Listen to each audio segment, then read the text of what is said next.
and whenever you're watching this live or the recorded version. So excited to have another episode of on being a first time leader, which is just my niche. I love to help people that are wanting to lead other people and help them. That is so scary. And I am really happy and excited to have my guest today. I should have asked you how to pronounce your name, Lois. Lois Melkonian. Melkonian. There you go. Okay, Melkonian. Okay, I did it. Okay. Yeah. And some of you may recognize her face because she has been on TV and, well, radio. You wouldn't see her face, but you might recognize her voice. I'm going to let Lois introduce herself, and then we're going to get started on today's topic, which is transitioning into the new role as a first-time leader. Yay! Go ahead, Lois. Thank you so much, Joan. Thank you so much. And so good to work with you on the side from this as well, as we are both life coaches. But I was able to make a transition into life coaching, which is why I'm so passionate about working with leaders and how to transition. I was in media for a very long time, like 33 years. And I worked in radio. And my big break came in San Francisco when I worked at KCBS Radio for a very long time. And then I moved over to television in San Francisco as well with KGO Television. And it was a wonderful time of working and growing and getting to know so many people, and also just understanding what makes people tick. When you're asking people questions, Joan, as you are doing with me and doing with so many different people, you have to be a good listener. And so I learned how to understand what people wanted to share. And then from San Francisco, I moved to Denver and lived here for a number of years, and I became a talk show host, which is very different than being a news anchor. Yes, I got to cover all sorts of topics, and I got to work with a former NFL player, and so it was really fun. I got to do a lot of sports, having 3 sons that fit really well. Then there was yet another transition where I went to Houston as a morning anchor. So I've been, when you're in media, you're really full of transitions, and that's the way it is, and that's the way it should be, because you're growing and changing and developing. And it was while I was in Houston that my father was diagnosed with Alzheimer's. So yet another transition. I'm the oldest of 6, and I'm a naturalized American citizen. And in our family, it just came that I was the one that was going to be taking care of my parents. They had made a couple of different decisions. So they moved to Denver, and my husband and I brought them into our home, and they lived in our basement for a number of years. Now we have a very nice basement, so it's really a good place to be. And so during that time, I was trying to figure out, well, what am I going to do? I went back into media for a little while, but it wasn't the best and most comfortable fit. So I started looking at a lot of other options. And truthfully, Joan, I couldn't believe when I got into life coaching how similar it is on some level. Now, I'm not usually in public and front facing talking about coaching like that, but I'm able to inquire, ask open-ended questions, and watch people through their transitions. And I'm able to speak of transitions because I've done it. And not that I've done it perfectly. In fact, all the flaws I had, I share only as a piece of direct communication, because you may make this same error in judgment or mistake, which will help. I think everything I've done helps refine me and make me a stronger person in what I'm doing. So that's how I've come to coaching. And now I get to coach with Better Up. And it just, I have no more joy than the clients I get to meet with on a regular basis through this kind of platform too. Joan, it's so interesting that this happened even before COVID, that we were working in this platform. And now it's been the only way I work as well. Exactly.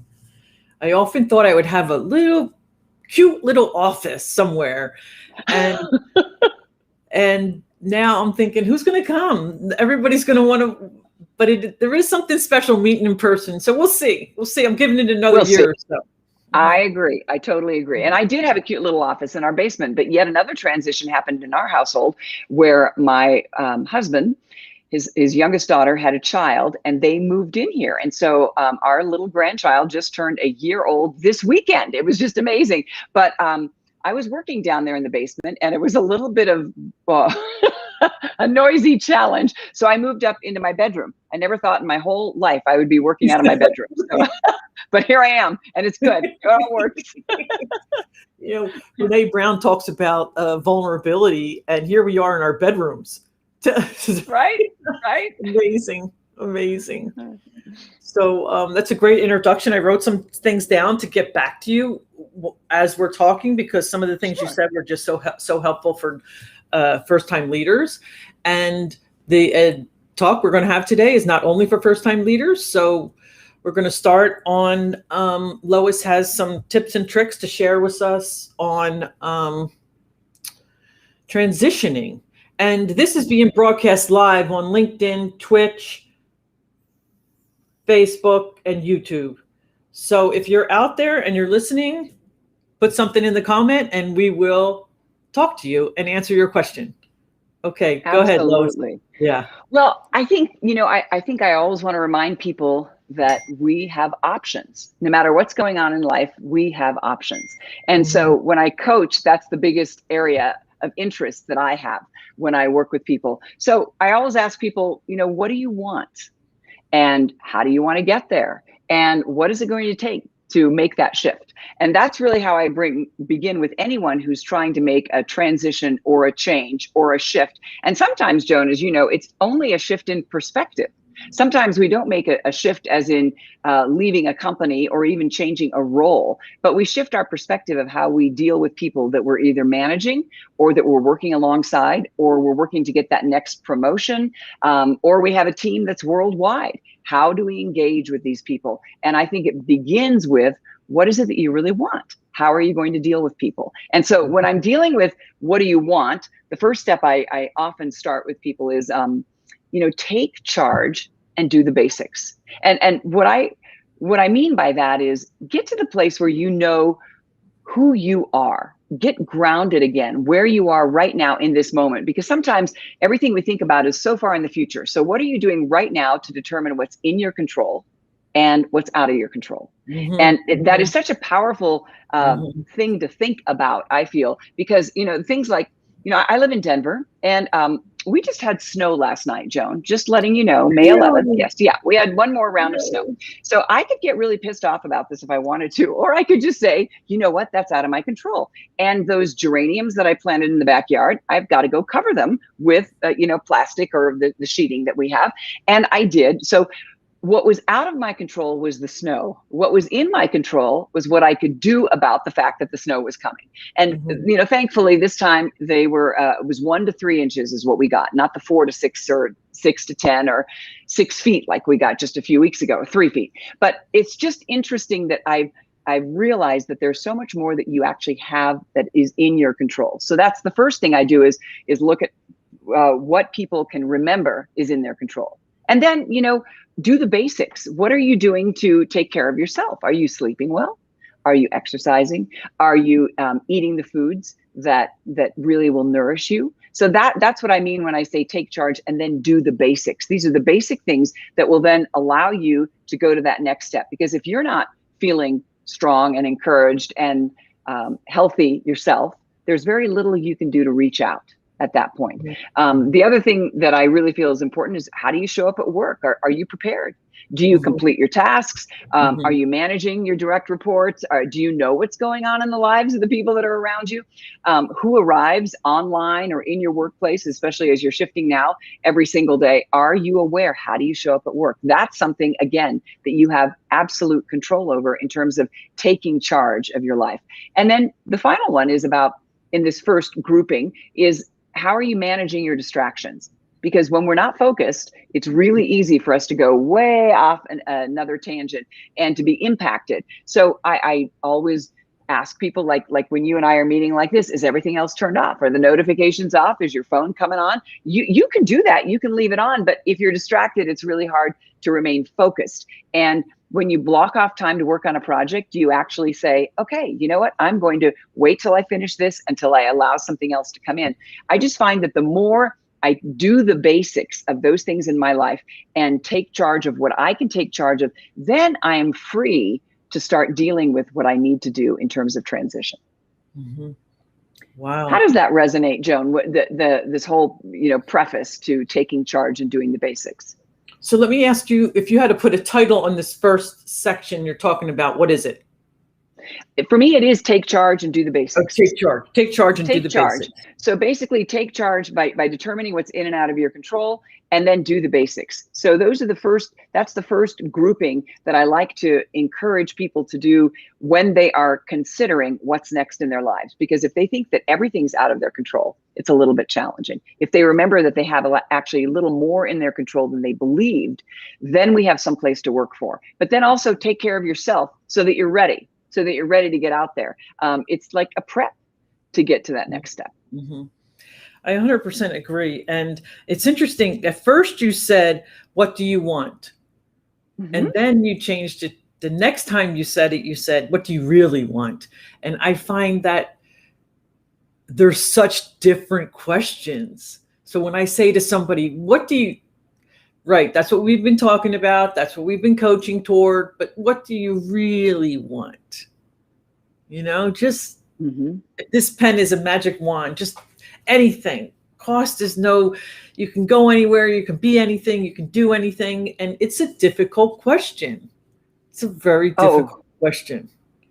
It's a really difficult question if you feel that you're always responding to other people and not checking in with what means something to you. Right. You're absolutely right. And, I have to watch out for the other person. I don't know what's going to happen. So that's when I move to the second point, which is also under the umbrella of what do you want?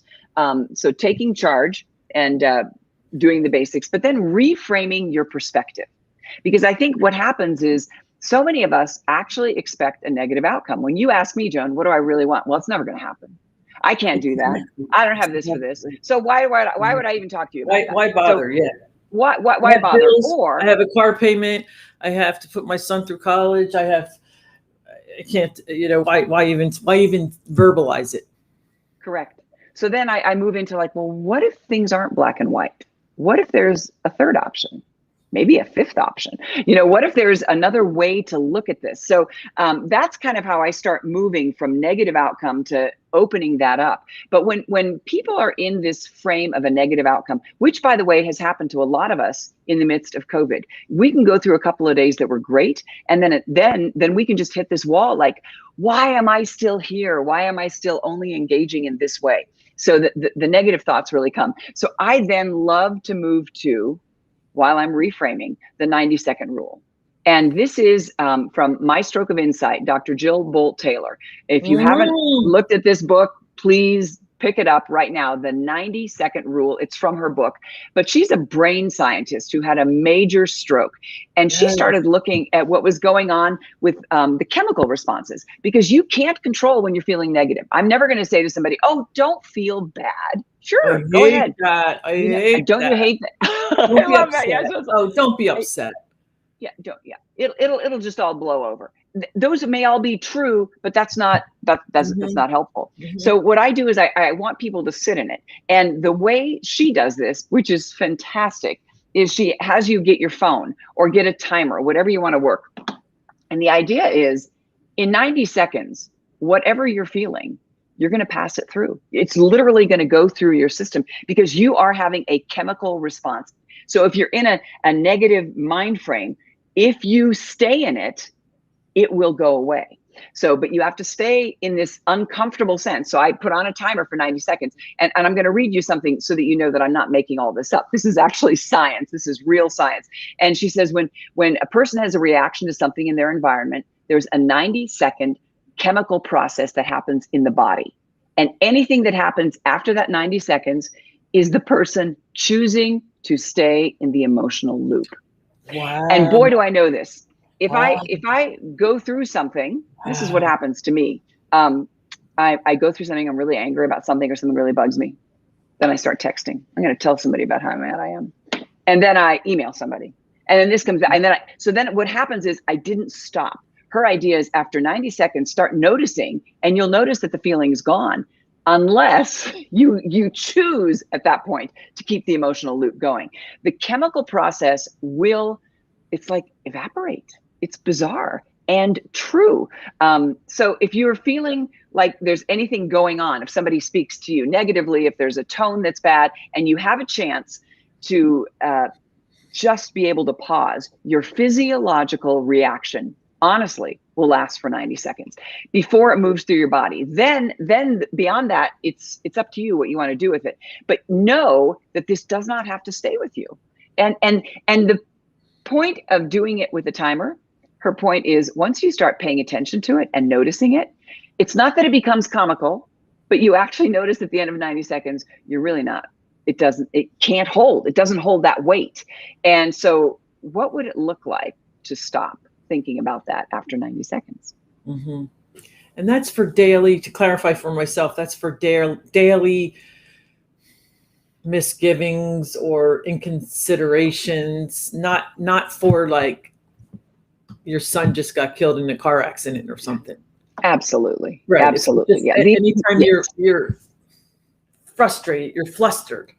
You're flustered. You start to create a scenario, and you're thinking about something in your head that hasn't happened, and you're already angry, or you did just get a text from somebody that really frustrated you, or something happened that you felt was like unfair, so you want to blame someone. If you can sit in it, I think the point here is sit in it instead of saying, don't think, ignore it. It doesn't matter.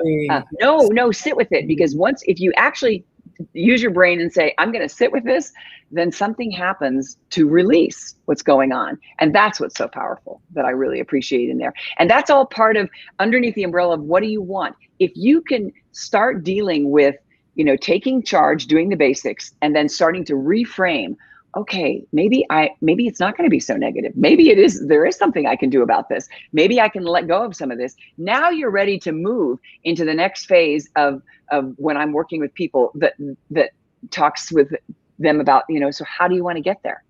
Now that you're starting to understand that you've let go of some of this tension that's around it, because I think it's really hard, as you said, for us to decide, I want to make a shift when I'm upset, when I'm angry, when I don't know what's going to happen next. Mm-hmm.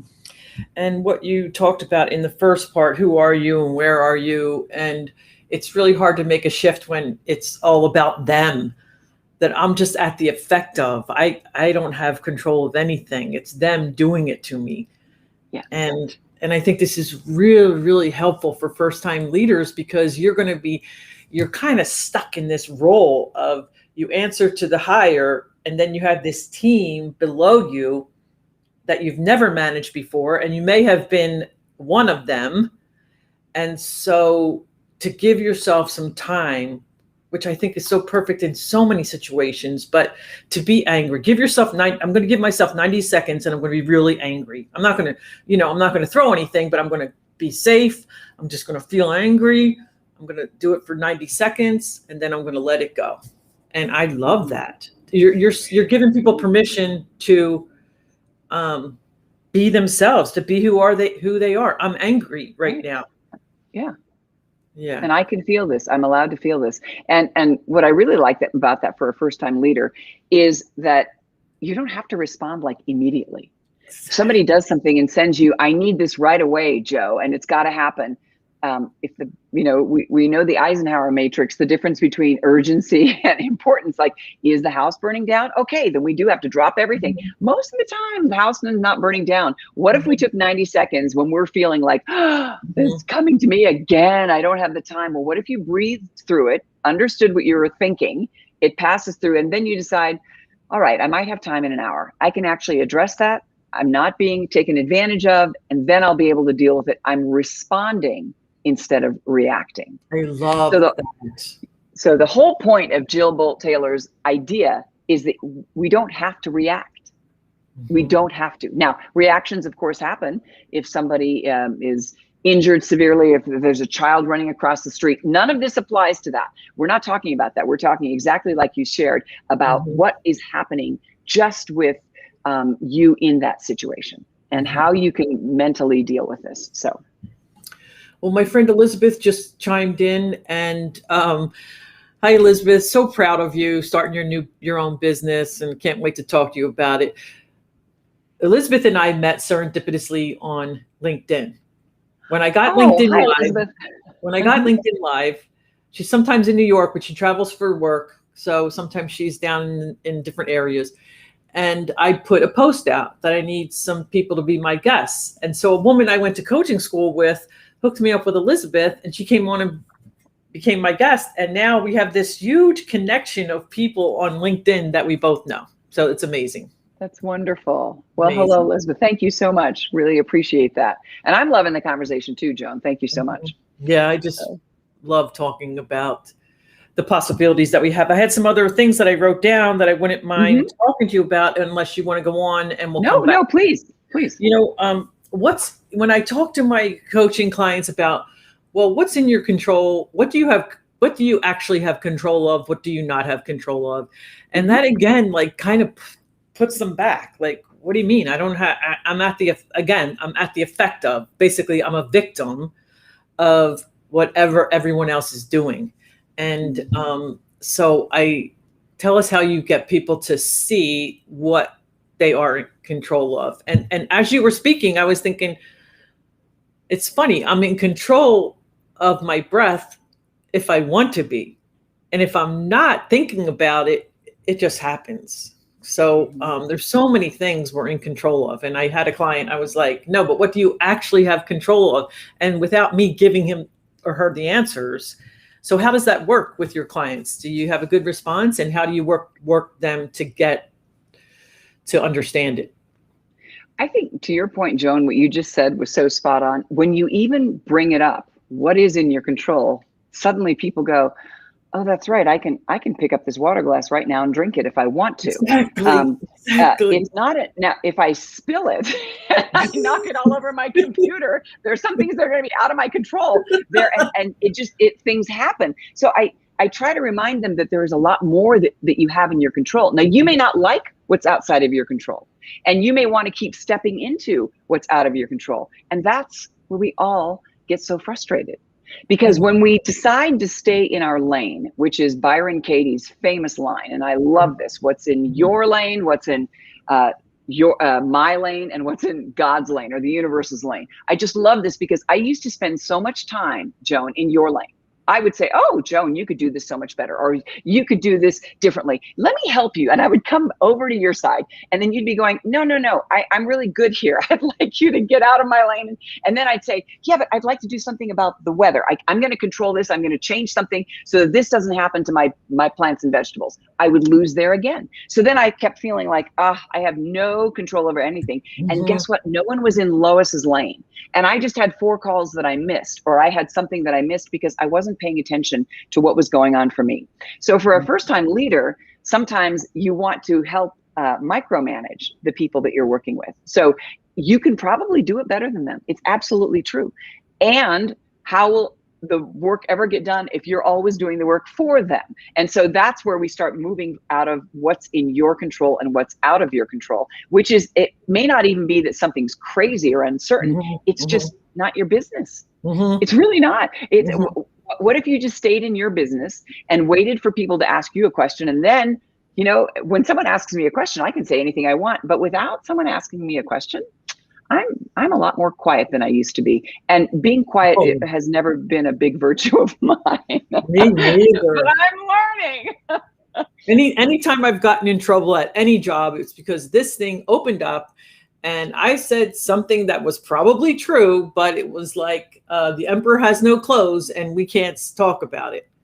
Yeah. So time and time again. Another thing about what's in my control and what's out of my control that I've dealt with first-time leaders and managers is just what you were saying. Like, I'm going to do it better, so I might as well do it.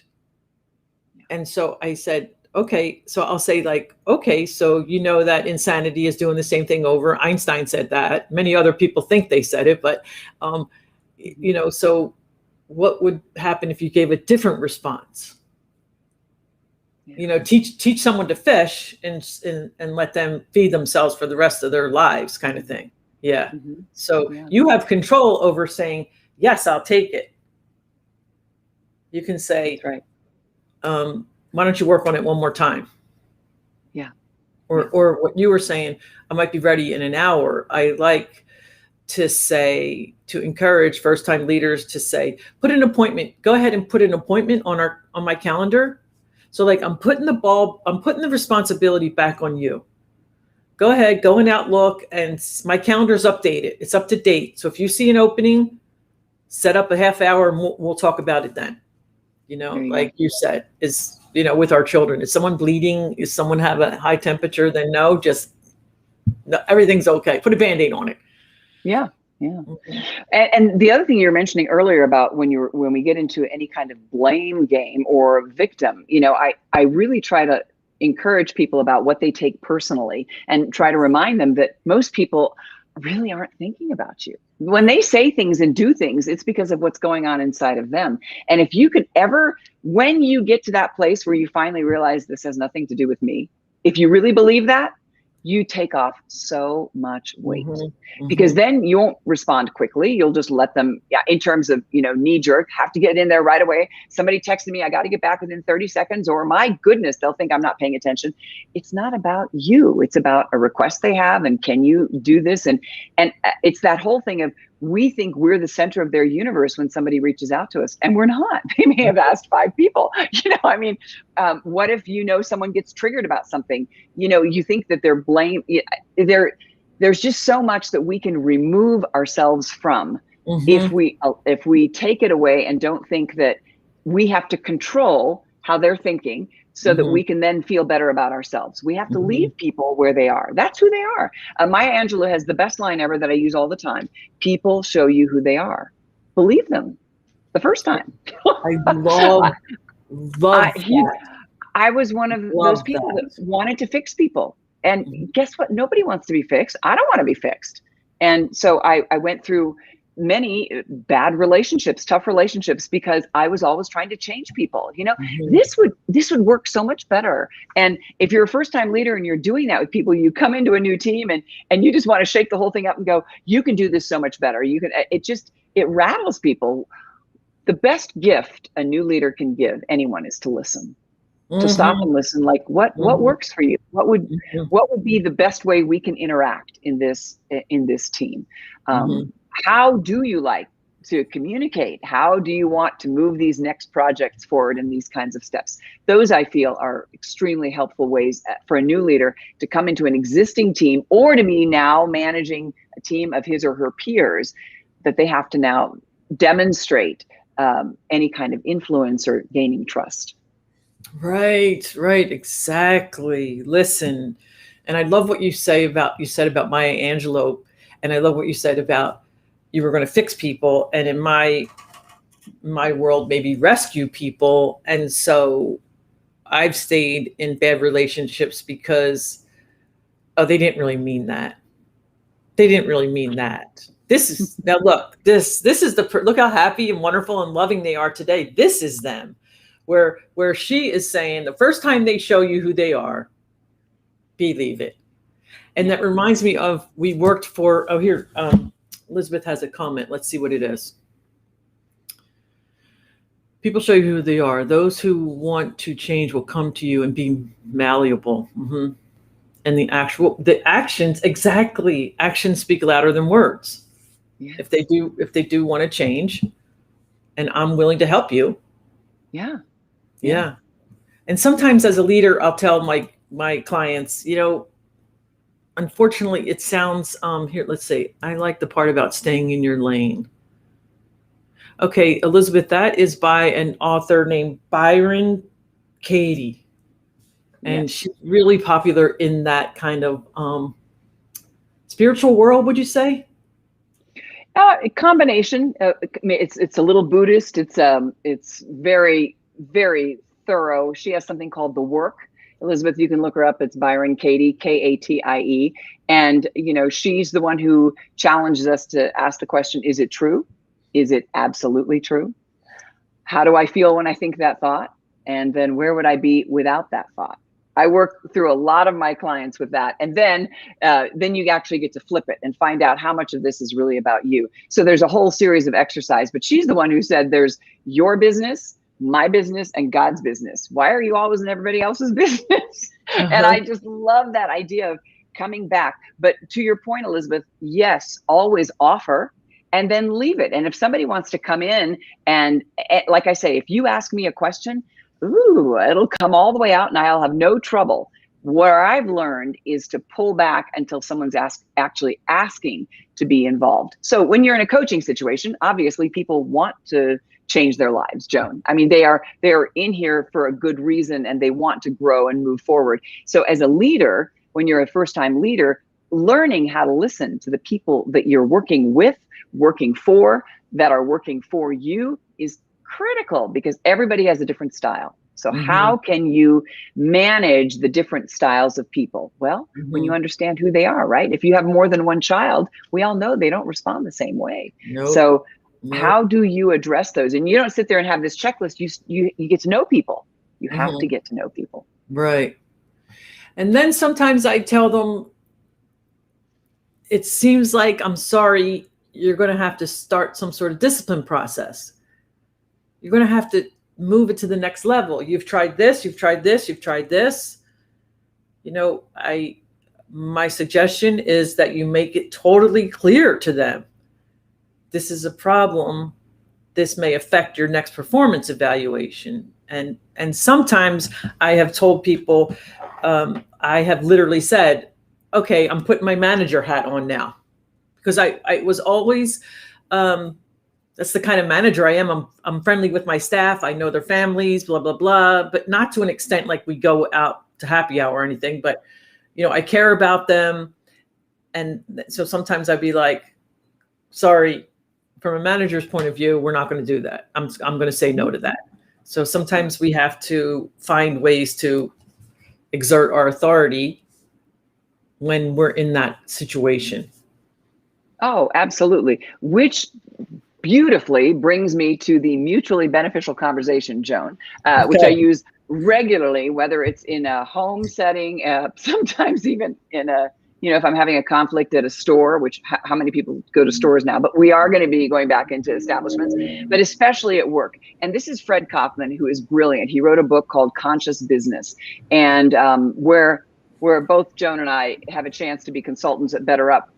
Many of us went through a program that he offered, and it was a 15-week unbelievable certification in conscious business coaching. And one of the things he did here with the mutually beneficial conversation has just changed how I like to interact with managers. And this is exactly, Joan, what I encourage at this point. And that is, first, to understand his first premise. And there's a template, by the way, we can send you. It's a great template, which I use. You define a mutually beneficial purpose. If you have someone that is constantly missing deadlines and doesn't want to do, there's always the why.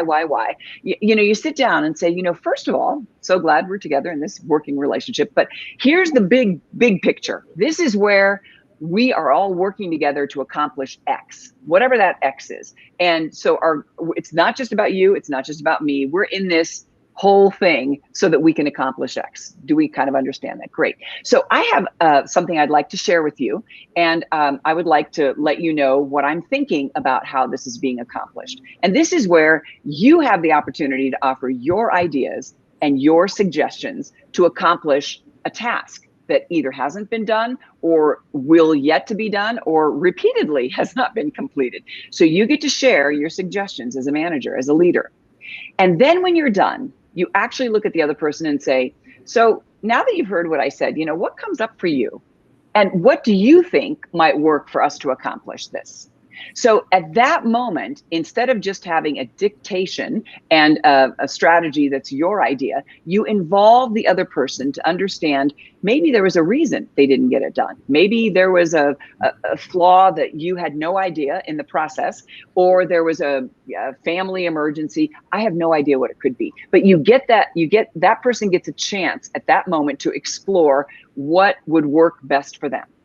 So then you, as the manager, because you get the final say, all right, this is your conversation, you then get to come back to negotiate a mutually beneficial strategy by saying, all right, you heard what I had to say, and I've heard what you have to say. Our goal is still X. How can we best achieve X? Now that you've heard what I would like to see, and I'm hearing what you would like, how can we do that? Now you have time. You have 5, 10, 15 minutes to start talking about, with both ideas, what might you be able to achieve? Then as soon as you come up with that, you do a commitment to execution. This is the bottom line that most of us leave out. We just go after number 4, we go, oh, okay, that's great. All right, Bill, I'll see you next week. Thanks. That was a great, great session. No, no, no, no, no, no. Don't stop there.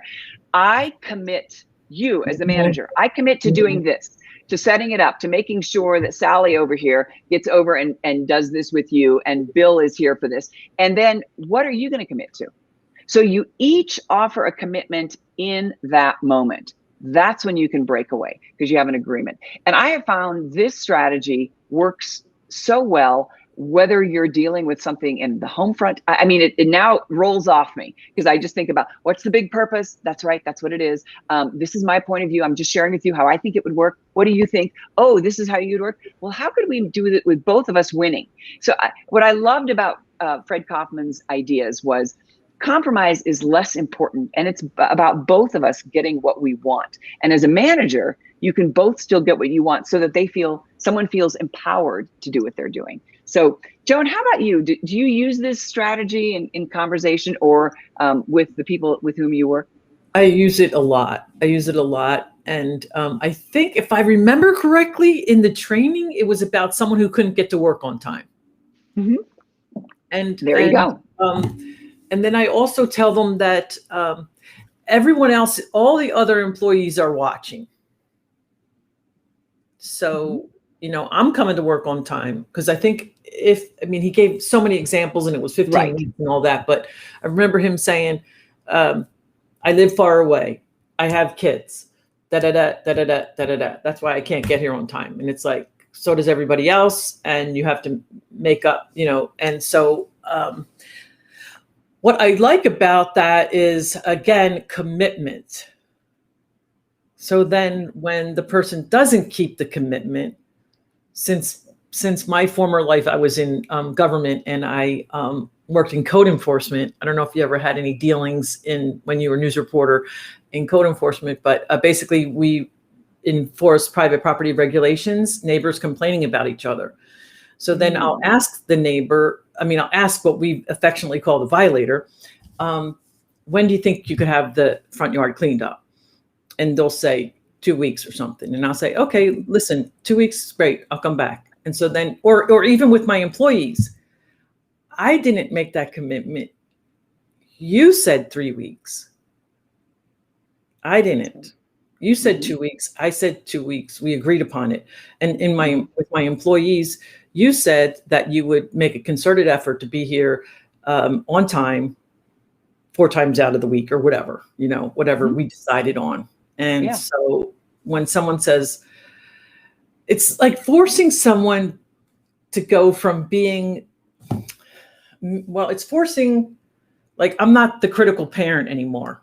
I'm not the critical parent going, you need to get here on time.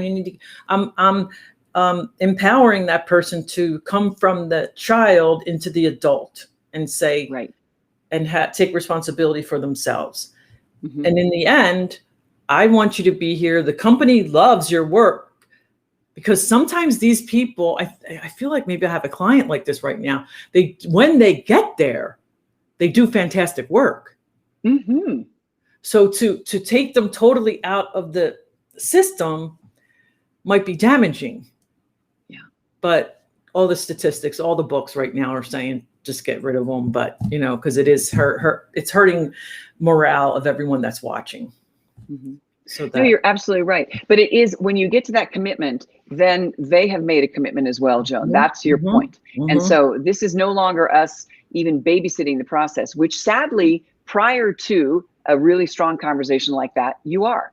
And one of the things I was called out on more than anything through the conscious business coaching was, I don't make agreements. I'm vague. At the end of the day, I just kind of want to be friendly and okay, we both hurt each other, but I never said, so what will you do? What will happen with this? Do we have a deadline for this?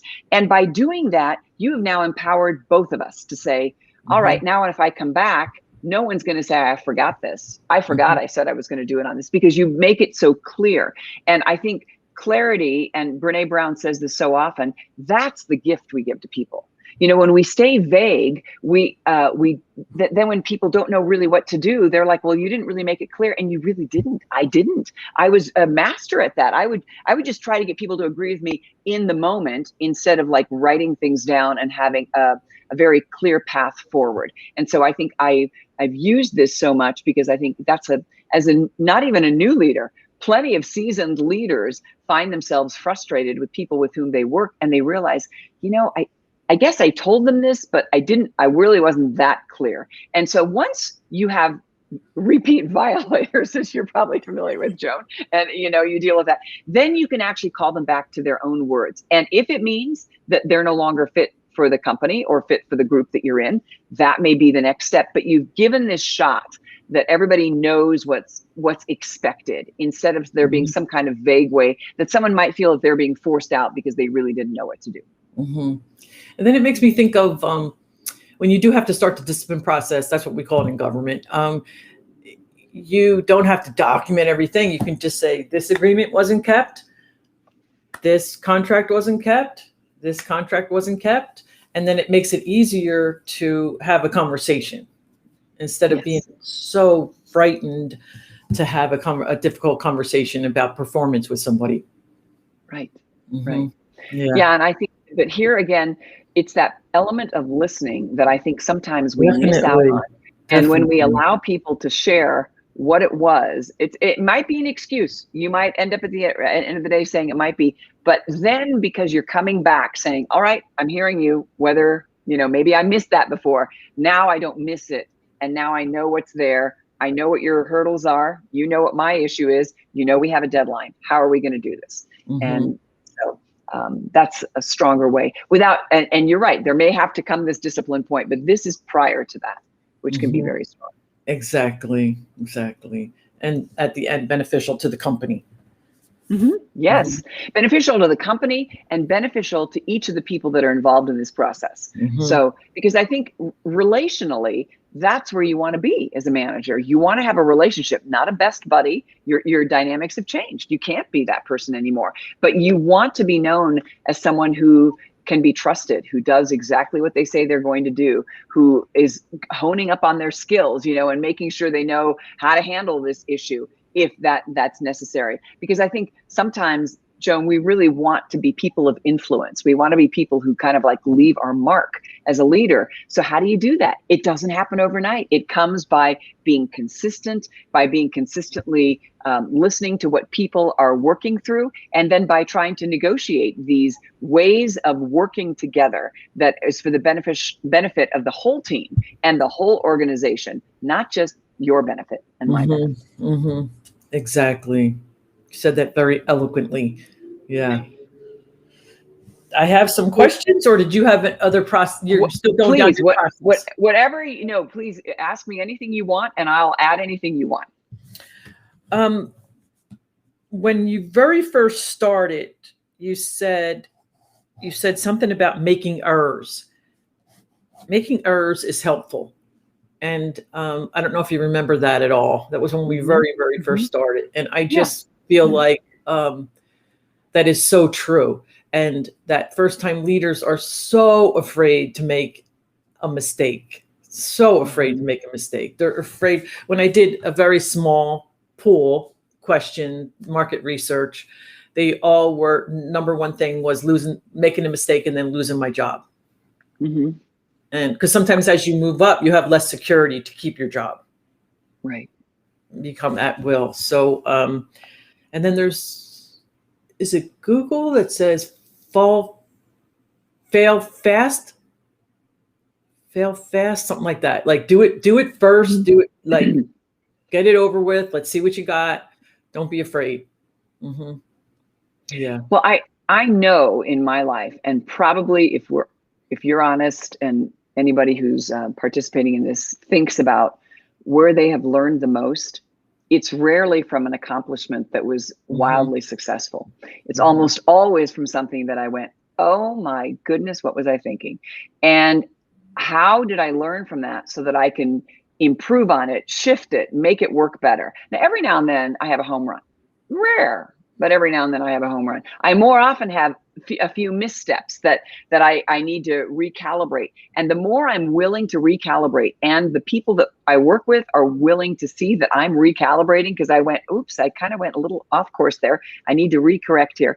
They start having a level of respect because they realize we're not perfect. I'm not perfect.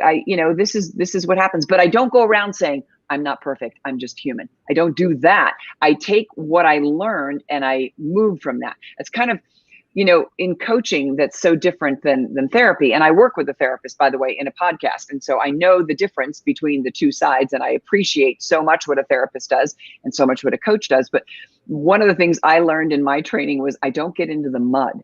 And what I mean by that is, if you tell me something that was really horrific or something happened, one of my first questions is, well, what did that teach you? How did you learn from that? And I don't mean to be rude. It's just because, what did we learn? Sometimes those are the best learning moments. And one of it might be that I'm never going to hang out with this person again, or that I'm going to watch what I say around this, or whatever it might be, or that I learned that I have to recalibrate and do something completely different because I hadn't thought about it that way. So I love the, what have you learned? Or what did this teach me? I don't like it when somebody says it to me, by the way. I'll be totally upfront because I'm pissed off right at the moment. But in hindsight, I recognize that those are the places that I grow the most from. And in all those people that I'm mentioning, whether it's Byron Katie or Fred Kaufman or Martha Beck, when you read anything of substance from people who are moving forward, Martin Seligman included as well, the elements that we would consider failures are the most amazing springboards for everything we have to do. So I don't go looking for failures, but I do know that when I have a misstep, it's the best thing I can do so that I can course correct in that moment, instead of it going bigger, and then, not being able to come back. So. And that reminds me too, at one point you said reframing your perspective. So they seem connected. They do, because it's taking a look at it in a different way. I mean, your situation doesn't change, right? I mean, the situation is the same. What if you looked at it from a different perspective? I see it like, when I'm watching you right now, Joan, I can see the lamp behind you. Let's just say it went on. I can see it, but you can't. But if you turn just slightly, then you could see what I'm seeing. And so I think that sometimes we're so used to this tunnel vision that we have that we forget the periphery is out here. So when I say about reframing a perspective, it's not like I say, oh, that didn't happen, I'm just going to look at it a different way. It's actually doing just a slight shift. Like, what are you saying that I'm not hearing? And that's the benefit of that mutually beneficial conversation. That's a whole reframing perspective exercise, Joan, if we think about it, right? I mean, because that's what this is. We're trying to hear something from somebody else's point of view. And so when I talk about reframing, it's not like we throw everything out and start over. It's, what if I pivoted just slightly and looked over here? Oh, now I can see through this window, and that's what you're talking about. And maybe somebody has been saying something to you that you have not been able to hear because you're only hearing it from your perspective. So reframing sometimes involves what other people are saying and commenting on and living through. And how might I understand that a little better? And, when Joan, when you and I are talking to people, sometimes they'll say, I'm going into this meeting and this is going to happen. And we will do a role play. And what if they shift and they take the other person's position? I was just going to say that. I was just going to say that. I love So you do a role play. And when you sit there and they suddenly go, oh, now I know why they're so angry. I remember this happened and I wasn't even paying attention to that. And that's really what this is all about when it comes down to the end of the day for everything I do. Is we have been sleepwalking in our lives, in our work. We don't pay attention. We really don't. And we don't mean to not pay attention. We don't wake up and go, I'm not going to pay attention, but we don't. We're tired. We have things come up. And so the more I pay attention, the more I'm aware of what people are saying and doing around me, the less apt I am to put my foot in my mouth, which I still do, by the way. But I mean, but to put it in a way that offends someone. Now I just do it and I can be laughed at. But, when we're not paying attention, we can actually do a big misstep because we're not calculating who's in the room, who's your audience, who are you talking to? I'm pretty sure that was from Fred Kaufman's training too. When we did the role play, and then he said, Absolutely. now you be the, I'll be you and you be the boss. What? Yes. Yeah. And I love that when we do that with the people that we work with, because they know what the boss is thinking. See, we actually know what to do, Joan. That's another little trick of mine that I talk with people all the time, is that you really do know what to do. I'm just here to help you connect the dots. Because somehow, somewhere, and I do it too, I need people in my life to say, Lois, did you see that thing hanging out your, I mean, I can't see those things, but someone else can gently point that out or discover what's going on that we don't really notice, and we don't mean to not notice. So knowing audience makes a big difference. Completely agree. Yeah, you want someone to say, you got a little something in your teeth, right? Yeah. There's something. Yeah. Instead of exactly. Instead of being like the brunt of joke of everybody. But also to that point of knowing to whom you're speaking. Like if you're a team and you, that's why it's so important as a new leader to start knowing who your direct reports are, or who your colleagues are, and what they like and what they don't like, because that's how you approach them. You don't have to, it's not meaning that you water everything down, but let's face it, let's speak the same language. Let's own those things together. If somebody doesn't understand you because you're using a jargon that they don't get, you can't do anything. You won't get through. You simply won't get through. If I use my unbelievably, great vocabulary with my 1-year-old grandson, he'll just look at me like, what? I don't have to speak baby talk, but I have to know what I'm saying and how I'm saying it when I'm dealing with him versus when I'm talking to you. It's called the audience, and I got to be able to read my audience, period. Thank you, Elizabeth. That is true. and that reminds me of trust. Like I had a chief scientific officer that I was coaching in my private practice, and she moved into this realm and she was talking about different people at the business. And I said, we don't even know if we can trust this person yet. We need to do more listening, like you said, listen and watching. So whenever I coach people that are just getting a new job, just moving into the new leadership, I'm like, we have 2 ears, 1 mouth. So listen more than you're speaking, and just kind of watch. Is that person trustworthy before you tell them something, especially about someone else? Yeah. That is a great point. I also really like the piece about do what you say you're going to do.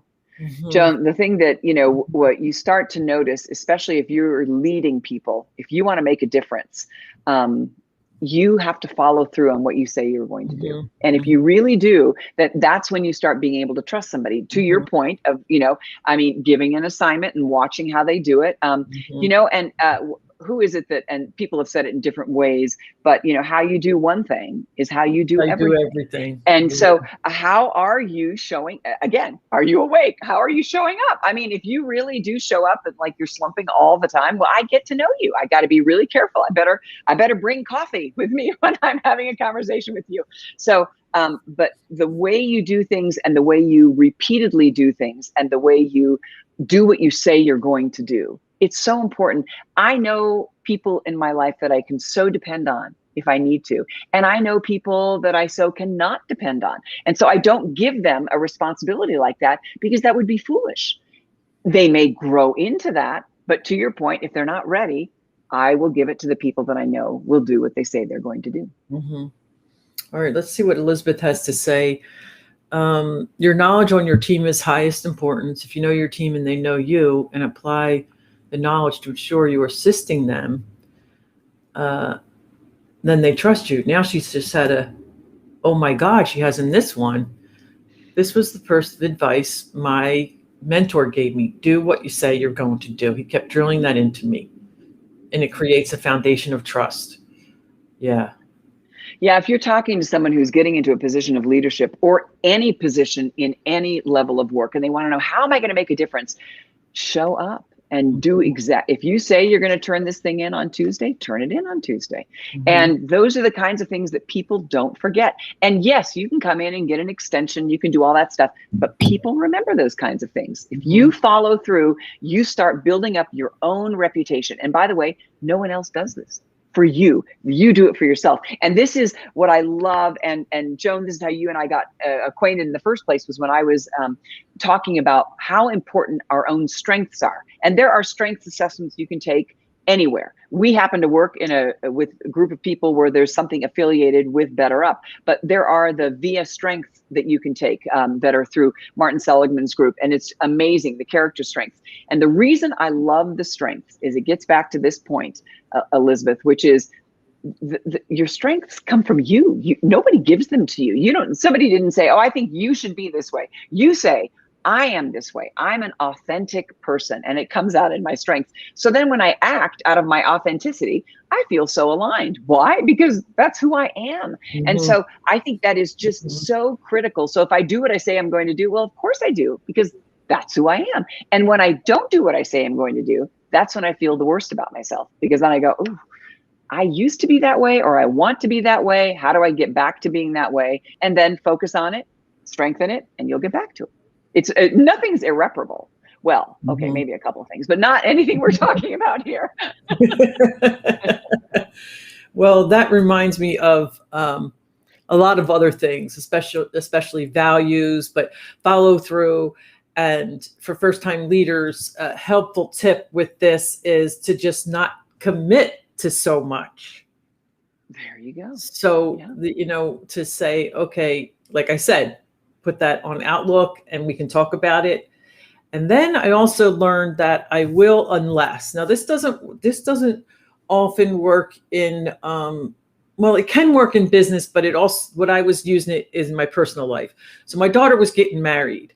So about 2 months before she got married and a girlfriend would ask me to go to the movies or lunch or whatever, I would say yes, unless mother of the bride duties call. Because things were coming up like sporadically, and I was planning things 2 or 3 weeks out to go see someone or go to the beach or something with someone. And then I would be like, but if my daughter needs me, all bets are off.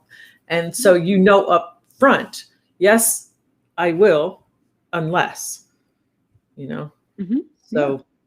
Well, I think that's really powerful, because then again, that's back to the point of clarity, right, Joan? Mm-hmm. We're being clear. We're not being vague. You're not saying yes, and then you come back, well, I've got to do this. Well, you never didn't tell me that. But if you tell me up front that this is the only caveat that could come through, I will not break it for anything else, then you've, alerted somebody. And I think that is so fair. That's showing up as you are in all your authenticity and all of your clarity. And I love that. Yes, unless, yeah. Mm-hmm. And don't use that too many times, though. No, you can't. Uh-huh. My phone broke. Someone got sick. Someone broke their leg. I mean, I hear this few too many excuses. However, I think when you do it up front, that is the safest place to be. So. And then I've had employees like this, and then I'll let you go. Like, keep track of who died and how many times. Like. I was trying not to bring that up with somebody who isn't my employee. Didn't your grandma die 2 years ago? Well, I have step grandma. I mean, yeah. This one lives somewhere else. Oh, and being a step grandmother myself, I couldn't argue that. And yet I wasn't sure about it, All right. Oh my gosh. It has been absolutely fantastic talking to you, Lois. Thank you. How can people get a hold of you if they would like to follow up with you? Oh, you know what? I have a website, loismelkonian.com. That's probably the easiest way. And on LinkedIn, please feel free. Look me up, message me. I will most likely accept your invitation, unless you're trying to sell me something. Please don't do that. So, you know what? I can make you $10,000 in a week if you sign up for my program. Yes. Yeah. Oh my gosh, I get those every day. Yes. So if you do that, I won't accept it. But if you want to engage just on the kinds of topics that Joan has been so kind to engage with me on, yes, I am open and willing to do that. Awesome. Okay, then I'm going to push this little button that says end stream. See you later, Elizabeth. See you later, everybody. Bye. Thank you so much.